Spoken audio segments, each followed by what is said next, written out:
Mandan saharlar bezor deya kuylaydigan sevgi kuychisi xonanda Dilnoz Hakimova haqida qaynoqqina xushxabar. Assalomu alaykum.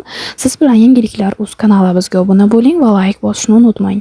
Xonanda Dilnoz Hakimova qizaloqli bo'ldi. Hozirgina bizga yetib kelgan ma'lumotlarga ko'ra, Dilnoz Hakimova o'zining ijtimoiy tarmoqdagi shaxsiy sahifasida qiz farzandli bo'lganligi haqida postlarni joyladi. Rasmdagi aniq ma'lumotlarga ko'ra, yangi mitti farishtaning ismi Amani bo'lib, 16-iyun kuni ertalab soat 7:35 atrofida dunyoga kelgan. Xonanda post ostiga "Xush keldingiz qizalog'im Amani, siz bizning eng katta orzuyimiz va Allohning eng go'zal ne'matisiz" deya izoh qoldirdi.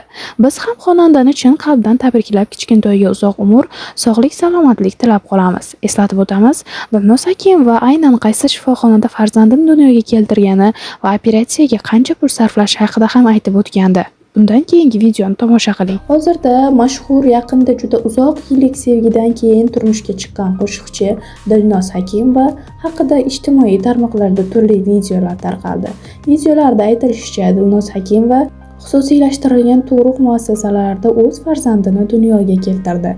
Ammo bizdagi aniq ma'lumotlarga ko'ra, san'atkor hozircha faqatgina bunday klinikalarni reklama qilmoqda.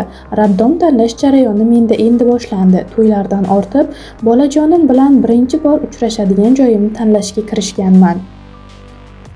Va bizdagi ushbu lavhalarda ularning narxlari ham mavjud. Xonandaning fikricha, bu narxlarni har xil keraksiz oformleniya, bolaga qilinadigan marosimlarga pul sarflagandan ko'ra, sog'lom tug'ruq jarayoni uchun pul sarflash ma'qulroq. Hozircha tuqqanim yo'q, tug'sam albatta bu haqida xabar topasiz, deydi xonanda o'zining oxirgi so'zlarida. Marhamat, keyingi lavhalarda Dilnoz Hakimovaning surishtirgan tug'ruq jarayonini olib boradigan xususiy klinikalarning narxlari bilan tanishishingiz va Dilnoz Hakimovaning suratlarini tomosha qilishingiz mumkin. Bizda hozircha shu. Yangiliklar.uz kanaliga obuna bo'ling, shou biznes yangiliklaridan quruq qolib ketmang. Like bosing va qo'ng'iroq tugmasini bosib qo'yishni ham unutmang.